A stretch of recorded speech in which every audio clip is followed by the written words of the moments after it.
इस दुनिया में हर एक चीज किसी न किसी पदार्थ से बनी होती है जिसे हम मैटर कहते हैं। फिर चाहे वो कोई गैलेक्सी हो, दूसरे ग्रह हो, पेड़ या पौधे हों या फिर मामूली से पत्थर, यहाँ तक कि छोटी से छोटी चीज जैसे कि एटम्स और लिविंग थिंग्स जैसे कि इंसान सभी मैटर की श्रेणी में आते हैं। आपको जानकर हैरानी होगी कि हम अपने आसपास और पूरे ब्रह्मांड में जितनी भी चीजों को देखते हैं वो सब मिलाकर ब्रह्मांड की केवल 5% चीजों में आती हैं। 95% चीजें ऐसी हैं जो इस दुनिया में हैं तो सही, लेकिन हमें उनके बारे में कुछ भी नहीं पता।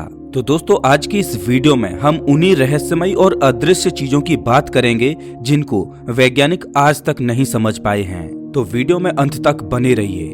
नमस्कार दोस्तों, मैं हूं श्याम तोमर, स्वागत करता हूं आपका इस वीडियो में। वैज्ञानिकों की माने तो इन 95% चीजों में करीब 25% डार्क मैटर है और 70% डार्क एनर्जी है, और ये दोनों ही चीजें पूरी तरह से अदृश्य हैं। एक बार ये जानना बहुत जरूरी है कि हम इस निष्कर्ष पर कैसे पहुंचे कि इस दुनिया की 95% चीजों के बारे में हमें कुछ पता ही नहीं है। हमारी इस दुनिया में जितनी भी साइंटिफिक चीजें मौजूद हैं वो सभी डायरेक्टली मैथमेटिक्स पर आधारित हैं। और तो और आम जिंदगी में भी गणित ने ही इंसानों की लाइफ स्टाइल को अच्छा बनाया है। डरिए मत, ये कोई मैथ्स की क्लास नहीं है, मैं तो केवल आपको गणित की इम्पोर्टेंस बता रहा हूँ। एक बार के लिए सोचकर देखिए कि क्या बिना गणित लगाए आप किसी रॉकेट को अंतरिक्ष में लॉन्च कर सकते हो, या फिर क्या बिना मैथमेटिक्स का इस्तेमाल किए आप सैटेलाइट के ऑर्बिट का अंदाजा लगा सकते हो। आज वैज्ञानिक एडवांस मैथमेटिक्स का इस्तेमाल करके ही अलग अलग एस्ट्रॉइड्स की दिशा के बारे में जान पा रहे हैं।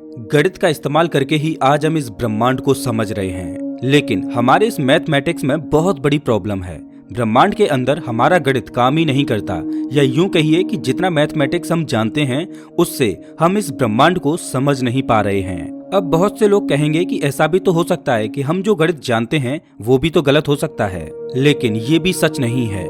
मैंने अभी आपको बहुत से एग्जाम्पल देकर समझाया कि हम जिन थ्योरीज का इस्तेमाल करके अलग अलग चीजें प्राप्त कर रहे हैं वो बिल्कुल सही थ्योरीज हैं। चाहे फिर वो न्यूटन के नियम हो या फिर अल्बर्ट आइंस्टाइन की थ्योरी ऑफ रिलेटिविटी, ये सभी फॉर्मूलाज अपनी अपनी जगह पर बिल्कुल सही हैं। तो अब इसका केवल एक ही निष्कर्ष निकलता है कि हमारा गणित कहीं न कहीं अधूरा है। बहुत सी ऐसी चीजें हैं जिनके बारे में हम नहीं जानते, क्योंकि जब हम अपने गणित को ब्रह्मांड के स्तर पर इस्तेमाल करने की कोशिश करते हैं तब ये फेल हो जाता है। इसकी वजह केवल यही है कि हमारा ब्रह्मांड ऐसी अदृश्य चीजों से बना है जिनकी जानकारी अभी तक हमें नहीं है। हम ये अच्छे से जानते हैं कि यूनिवर्स में बड़े स्तर पर कुछ तो है, लेकिन समस्या ये है कि हम उसे देख नहीं पा रहे हैं। ये बिल्कुल इस तरह से है जैसे कि हमारे घर पर चोरी हो रही है, ये हमें पता है, लेकिन कौन इस चोरी को अंजाम दे रहा है ये हम नहीं देख पा रहे। अब जिस तरह से चोरी होने के बाद हम थ्योरीज देते हैं कि किसने ये चोरी की होगी, उसी तरह वैज्ञानिक भी थ्योरीज देते हैं कि ब्रह्मांड में इन सभी चीजों का जिम्मेदार डार्क एनर्जी और डार्क मैटर है। सबसे पहली बार वैज्ञानिकों को डार्क मैटर और डार्क एनर्जी से हो रहे इस घोटाले के बारे में गैलेक्सी के स्पिन से पता चला था। आपने बहुत से फुटेज में गैलेक्सी को एक घूमती हुई संरचना के रूप में देखा होगा। हमारी गैलेक्सी मिल्की वे लगातार घूम रही है और हम भी इसके साथ घूम रहे हैं। वैज्ञानिकों ने मिल्की वे गैलेक्सी के घूमने की गति को गणित की मदद से सफलतापूर्वक माप लिया, जो कि कहीं न कहीं सही भी थी। अब ऐसे ही कुछ मेथड्स का इस्तेमाल करके हमने गैलेक्सी के मास का भी पता लगाने की कोशिश की। इसकी भी हमें एक वैल्यू मिली जो कि शायद सही थी, लेकिन यहीं पर एक बड़ी समस्या उजागर हुई। हमें पता चला कि इस ब्रह्मांड में जितनी भी गैलेक्सीज हैं वो सभी बहुत तेजी से घूम रही हैं, और उनकी घूमने की इस स्पीड की वजह से गैलेक्सीज के अंदर मौजूद सभी तारे या ग्रहों को तुरंत बाहर की तरफ फेंका जाना चाहिए था। हमने इस स्पीड और मास की जानकारी को बहुत से सुपर कंप्यूटर्स में डाला और इसके आधार पर हमने गैलेक्सीज के बहुत से मॉडल्स बनाए, और सभी मॉडल्स यही कह रहे थे कि अगर सच में गैलेक्सी का इतना ही मास है तो गैलेक्सी के घूमने की गति की वजह से ये मास कब का तबाह हो चुका होता। गैलेक्सी के अंदर मौजूद सभी चीजें कब की गैलेक्सी के बाहर निकल गई होती, लेकिन ऐसा हो नहीं रहा है। सभी गैलेक्सीज के अंदर अदृश्य मास की वजह से एक ग्रेविटी पैदा हो रही है जो कि संपूर्ण गैलेक्सी को बांधे हुए है, और हमारा गणित इस अदृश्य मास को समझ नहीं पा रहा है, या ऐसा कहिए कि ये जानकारी अभी भी अधूरी है। लेकिन गणित अधूरा कैसे हो सकता है? मैं आपको बताना चाहता हूँ कि ये बिल्कुल हो सकता है। सर आइजैक न्यूटन जब प्रिज्म के अंदर से लाइट को पास कर रहे थे तब उन्होंने डिस्कवर किया कि असलियत में इसके अंदर 7 तरह की लाइट छुपी हुई हैं। उन्हें लगा कि यही सबसे बड़ी डिस्कवरी है और इसके आगे कुछ और पता नहीं लगाया जा सकता। लेकिन फिर एक दूसरे वैज्ञानिक आए और उन्होंने इन अलग अलग लाइट्स के तापमान को मापने के बारे में सोचा। जब उन्होंने इसके लिए एक्सपेरिमेंट्स किए तो इंफ्रारेड लाइट की डिस्कवरी हो गई और हमें पता चला कि इन अलग अलग लाइट्स के भी अलग अलग टेम्परेचर होते हैं। कुछ इसी तरह से भले ही हमें इस अदृश्य चीज के बारे में कोई सॉलिड प्रूफ ना मिला हो, लेकिन हमें पता चल गया है कि कुछ तो इस ब्रह्मांड में जरूर है। इस चीज को वैज्ञानिकों ने डार्क मैटर नाम दिया। अब समस्या ये है कि हम साबित कैसे करें कि डार्क मैटर एग्जिस्ट करता है। आखिर कुछ तो विजिबल प्रूफ हमें पूरी इंसानियत को दिखाने ही होंगे। डार्क मैटर किसी भी चीज के साथ इंटरेक्ट करते हुए नहीं देखा जा सका है और एक बड़ी समस्या ये भी है कि भले ही हमारा ब्रह्मांड 95% डार्क मैटर और डार्क एनर्जी से बना है, लेकिन तब भी इसकी मात्रा बेहद ही डाइल्यूटेड है, यानी कि बहुत ही पतली मात्रा है। डार्क मैटर इतना पतला है कि हम इसे ऑर्डिनरी मैटर की तरह माप ही नहीं पा रहे। हर जगह डार्क मैटर मौजूद है, यहाँ तक कि आपके आसपास भी ये घूम रहा है, लेकिन ये इतना पतला है कि इसे फील कर पाना या फिर आज के उपकरणों से इसको डिटेक्ट कर पाना नामुमकिन है। लेकिन एक चीज है जो डार्क मैटर से सीधे तौर पर बात करती है और किस्मत से इस चीज के बारे में हम बहुत कुछ जानते हैं। मैं बात कर रहा हूँ गुरुत्वाकर्षण शक्ति की। हर बड़े मास वाले ऑब्जेक्ट के पास अपनी खुद की ग्रेविटी होती है। जिसका जितना ज्यादा मास होगा उसकी ग्रेविटी उतनी ही ज्यादा होगी। हमारी इस आकाश गंगा को ग्रेविटी ही संभाले हुए है। डार्क मैटर भी ऑर्डिनरी मैटर की ही तरह ग्रेविटी पैदा करता है, जो कि गैलेक्सी को बांध कर रखने में उसकी मदद करता है। डार्क मैटर के होने की उपस्थिति को हम ग्रेविटी की मदद से ही तो मापते हैं। हमने इस एक्स्ट्रा ग्रेविटी के बारे में तो पता लगा लिया है, लेकिन इस ग्रेविटी के मुख्य सोर्स का हमें अभी तक कोई पता नहीं है। एस्ट्रोनॉमिकल ऑब्जर्वेशंस में बहुत ज्यादा एवोल्यूशन हो रहा है। वैज्ञानिकों ने आकाश को देखने के लिए बहुत से अलग अलग तरीके निकाल लिए हैं। आज के समय में हम आकाश को इलेक्ट्रोमैग्नेटिक स्पेक्ट्रम में देख सकते हैं। हम इसे रेडियो वेव्स, एक्सरे जैसी चीजों से ऑब्जर्व कर सकते हैं। इतने सारे अलग अलग इलेक्ट्रोमैग्नेटिक स्पेक्ट्रम्स की मदद से हम ब्रह्मांड को और अच्छे से देख सकते हैं। वेलोसिटी कर्व की थ्योरी की मदद से हम यूनिवर्स को ग्रेविटी के नजरिए से भी देख सकते हैं। जब इन सभी चीजों का इस्तेमाल करके हमने क्लस्टर कोलिजन्स को देखा तो हमें बहुत ही अद्भुत चीजें पता चली। क्लस्टर कोलिजन्स में ज्यादातर 2 आकाश गंगाएं एक दूसरे से टकराती हैं। वैज्ञानिकों को लगा कि इतनी बड़ी घटना की वजह से डार्क मैटर के ऊपर जरूर कोई न कोई असर तो होगा ही। आखिर हर एक गैलेक्सी में 95% से ज्यादा चीज तो डार्क मैटर ही है, तो लॉजिकली हमें एक्सरेज, रेडियो वेव्स या किसी भी इलेक्ट्रोमैग्नेटिक उपकरण में कुछ तो दिखना ही चाहिए था। लेकिन बदकिस्मती से ऐसा कुछ भी नहीं हुआ। इतनी बड़ी घटना से गुजरने के बाद भी डार्क मैटर के ऊपर कोई भी असर नहीं पड़ा। लेकिन इतनी सारी नाकामियों के बाद भी वैज्ञानिकों का मानना है कि हम डार्क मैटर को डायरेक्टली तो नहीं, लेकिन उसकी मौजूदगी को ऑब्जर्व जरूर कर सकते हैं। अंतरिक्ष में ऐसी बहुत सी खाली जगह हैं जहां पर जब रोशनी आती है तो लाइट बेंड हो जाती है, यानी मुड़ जाती है। तो इससे हमें ये पता चल जाता है कि उस जगह पर कुछ तो है जो डायरेक्टली ग्रेविटी के साथ इंटरेक्ट कर रहा है, क्योंकि लाइट को बेंड करने की शक्ति केवल ग्रेविटी के पास ही है। वैज्ञानिकों के पास थोड़े आइडियाज जरूर हैं कि डार्क मैटर आखिर क्या हो सकता है। एक सबसे जानी मानी थ्योरी ये है कि डार्क मैटर के अंदर अजीब से विदिशा पार्टिकल्स मौजूद हैं, जो कि नॉर्मल पदार्थ या रोशनी के साथ इंटरेक्ट नहीं करते, लेकिन इसके बावजूद भी ये ग्रेविटेशनल फोर्स अपने आसपास लगाते हैं। बहुत से साइंटिफिक ग्रुप्स जैसे कि सर्न का लार्ज हैड्रॉन कोलाइडर प्रेजेंट में ऐसी ही टेक्नोलॉजी का आविष्कार करने में लगा हुआ है, जिससे डार्क मैटर को लेबोरेटरी में ही बनाया जा सके। बहुत से दूसरे वैज्ञानिक सोचते हैं कि अगर हमें डार्क मैटर और उसके प्रभाव को समझना है तो हमें ग्रेविटी के सभी सिद्धांतों को बदलना होगा। इस आइडिया के मुताबिक ग्रेविटी के अलग अलग रूप होते हैं और आकाश गंगा में जो ग्रेविटी है वो हमारी इस ग्रेविटी से बहुत ज्यादा अलग है। इस वक्त में हमें इस बात का ज्यादा आइडिया है कि डार्क मैटर क्या नहीं हो सकता। हमें पता है कि डार्क मैटर नॉर्मल मैटर के ही बादल की तरह नहीं है जिसमें स्टार्स नहीं होते, क्योंकि अगर ये ऐसा होता तो इसके अंदर से कुछ तो ऐसे पार्टिकल्स जरूर निकलते जिनको हमारे उपकरण पकड़ लेते। डार्क मैटर एंटी मैटर भी नहीं है, क्योंकि जब एंटी मैटर नॉर्मल तरह के पदार्थों से रिएक्ट करता है तब अलग अलग तरह के गामा रेज को जन्म देता है। डार्क मैटर ब्लैक होल से भी नहीं बनता। हालांकि इसमें बहुत से लोगों को कंफ्यूजन हो सकती है।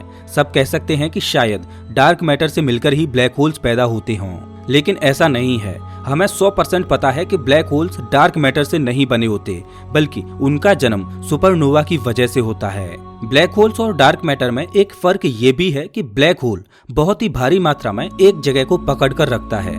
इसके साथ ही वो आपके आसपास की चीजों पर अपनी ग्रेविटी का प्रभाव भी डालता है। वहीं डार्क मैटर हर जगह पर फैला हुआ है। अब क्या हमने ऐसा कोई उपकरण बनाया है जो डार्क मैटर के होने को प्रूव कर सके? तो इसका जवाब है हाँ। वैज्ञानिकों ने एक मशीन इन्वेंट की है जिसका नाम है एक्सियन डार्क मैटर एक्सपेरिमेंट। कहा जाता है कि ये आज तक की सबसे सेंसिटिव डिवाइस है जो कि छोटी से छोटी हलचल को भी पकड़ सकती है। इस मशीन को बनाने में 30 सालों का समय लगा है, लेकिन अभी देखना ये बाकी है कि क्या इसकी मदद से हम डार्क मैटर को खोज पाते हैं या नहीं। अगर आपको लगता है कि डार्क मैटर एक बेहद ही रहस्यमयी चीज है, तो मैं आपको बता दूं कि डार्क एनर्जी उससे भी ज्यादा रहस्यमयी है। डार्क एनर्जी को एक प्रैक्टिकल एग्जाम्पल के जरिए समझने की कोशिश करते हैं। क्या होगा अगर आप एक बॉल को ऊपर की तरफ उछालोगे? सीधी सी बात है कि वो ग्रेविटी की वजह से तुरंत नीचे आ जाएगी। लेकिन अगर मैं आपसे कहूं कि आपने जिस बॉल को उछाला है, आपने उस पर बहुत ही कम फोर्स लगाया था, लेकिन फिर भी वो बॉल लगातार अंतरिक्ष में ऊपर की ओर चले जा रही है, तो क्या आप मेरी बात पर यकीन करोगे? नहीं ना। लेकिन ऐसा ही कुछ हमारी दुनिया के साथ हो रहा है। साल 1998 में वैज्ञानिकों के एक ग्रुप को पता चला कि हमारा यूनिवर्स लगातार हाई स्पीड से बढ़ता चला जा रहा है, या ऐसा कह सकते हैं कि हमारा ब्रह्मांड एक स्थिर चीज नहीं है, ये लगातार बड़ा होता जा रहा है। लेकिन ये ऐसा क्यों कर रहा है? इसकी सबसे सर्वोत्तम थ्योरी ये है कि यूनिवर्स में एक अदृश्य चीज है जो हम सभी के आसपास है और जो ब्रह्मांड की 70% जगह को घेरे हुए है। ऑब्वियसली मैं बात कर रहा हूँ डार्क एनर्जी की। करीब 20 साल पहले वैज्ञानिक एक सुपरनोवा धमाके को ऑब्जर्व कर रहे थे। कोई सुपरनोवा तब होता है जब एक तारा अपने जीवन के आखिरी चरण में होता है। ये ऑब्जर्व करते वक्त वैज्ञानिकों को पता चला कि हमारा ब्रह्मांड लगातार केवल बाहर की तरफ बड़ा ही नहीं हो रहा, बल्कि ये असल में बाहर की तरफ एक एक्सेलरेशन से बड़ा हो रहा है, बिल्कुल एक गाड़ी की तरह। बस फर्क इतना है कि इस गाड़ी की स्पीड लगातार बढ़ती जा रही है और इसके साथ ही इसका मास भी बढ़ता जा रहा है। एक और बहुत ही दिलचस्प ऑब्जर्वेशन जो वैज्ञानिकों को पता चली कि जो ऑब्जेक्ट हमारी धरती से जितना ज्यादा दूर होता चला जा रहा है, तो उसका रंग हमें लाल कलर की ओर शिफ्ट होते हुए दिखाई देता है। मतलब जो गैलेक्सी हमसे दूर जा रही है वो हमें लाल रंग की दिखाई देगी। जो ऑब्जेक्ट्स हमारे करीब होते हैं उनमें ऐसा नहीं देखा जा सकता। वैज्ञानिकों ने ऑब्जर्व किया कि दूर के ऑब्जेक्ट्स लगातार लाल रंग के होते जा रहे हैं। वैज्ञानिकों ने इस मेथड को रेड शिफ्ट नाम दिया। इसका मतलब ये नहीं है कि वो ऑब्जेक्ट्स पृथ्वी से दूर जा रहे हैं, बल्कि खुद हमारी दुनिया बाहर की तरफ मूव कर रही है। हमारा ब्रह्मांड लगातार बाहर की तरफ फैलता ही जा रहा है। बहुत सालों से माना जा रहा था कि इसकी वजह बिग बैंग का एक्सप्लोजन है और शायद अब तक बिग बैंग का प्रभाव खत्म नहीं हुआ है। लेकिन खुद बिग बैंग भी इतनी ज्यादा एनर्जी पैदा नहीं कर सकता कि वो अब तक यूनिवर्स को लगातार एक्सेलरेट कराता रहे। और बिग बैंग तो कब का खत्म हो गया, तो गैलेक्सीज की रफ्तार कम होने की बजाय लगातार बढ़ती ही क्यों जा रही है। इसीलिए फिर कहा जाने लगा कि शायद हमारे स्पेस का प्रभाव ही यही है कि वो लगातार बाहर की तरफ निकलने लगता है। लेकिन ये कहना बिल्कुल ऐसे है जैसे कि दो चुंबक एक दूसरे को अपनी तरफ खींचती हैं। लेकिन इनके पीछे के इलेक्ट्रोमैग्नेटिज्म और मैग्नेटिक फील्ड का क्या? इसीलिए एक नए और रहस्यमय फोर्स का नाम सामने आया जिसका नाम था डार्क एनर्जी। अब एक बार के लिए सोचकर देखिए कि एक ऐसा फोर्स जो पूरे ब्रह्मांड को लगातार बड़ा कर रहा है, तो उसके पास कितनी एनर्जी होगी। और सबसे मेन बात तो ये है कि डार्क एनर्जी दुनिया में हर जगह पर मौजूद है। एक सुपरनोवा धमाके से निकली एनर्जी डार्क एनर्जी के सामने एक छोटे से पटाखे के फटने जैसी है। किसी सुपरनोवा धमाके से निकली हुई ऊर्जा को हम किसी भी तरह से इकट्ठा करके उसका इस्तेमाल नहीं कर सकते, लेकिन अगर किसी तरह हम डार्क एनर्जी के गुणों को समझ जाएं, तो ऊर्जा के अनलिमिटेड सोर्सेज को बना पाना ज्यादा आसान हो जाएगा। आखिर हम डार्क एनर्जी को पाने के कितना करीब हैं? डार्क एनर्जी में डार्क का मतलब ब्लैक नहीं है, बल्कि डार्क इसलिए कहा जा रहा है क्योंकि इसके गुणों को लेकर हम पूरी तरह से अंधेरे में हैं। इस अजीब सी डार्क एनर्जी की प्रॉपर्टीज अल्बर्ट आइंस्टाइन के कॉस्मोलॉजिकल कांस्टेंट से थोड़ी बहुत मैच करती हैं, लेकिन अल्बर्ट आइंस्टाइन ने अपनी खुद की ही इस थ्योरी को नकार दिया था। इस थ्योरी को फज फैक्टर भी कहा जाता है। अल्बर्ट आइंस्टाइन अपने दौर में नहीं जानते थे कि हमारा ब्रह्मांड लगातार बड़ा होता जा रहा है। वो स्टैटिक यूनिवर्स में यकीन करते थे, जो कि 20वीं सदी में काफी फेमस भी था। अपनी थ्योरी को सपोर्ट देने के लिए अल्बर्ट आइंस्टाइन ने एंटी ग्रेविटी फोर्स को जन्म दिया। ये एंटी ग्रेविटी फोर्स यूनिवर्स को बड़ा होने से रोकता है, लेकिन तब फिर बाद में बहुत से प्रैक्टिकल ऑब्जर्वेशन से पता चला कि असल में हमारा ब्रह्मांड लगातार एक्सपेंड करता ही जा रहा है। इसीलिए अल्बर्ट आइंस्टाइन ने इस आइडिया को फ्लॉप बताया, लेकिन कहीं न कहीं पर ये anti gravity force dark energy से मैच करता है। ग्रेविटी और डार्क एनर्जी ये दोनों ही फोर्सेज एक दूसरे से उल्टे काम करते हैं। डार्क एनर्जी कॉस्मोलॉजी की पढ़ाई में एक और बहुत बड़ी मिस्ट्री है।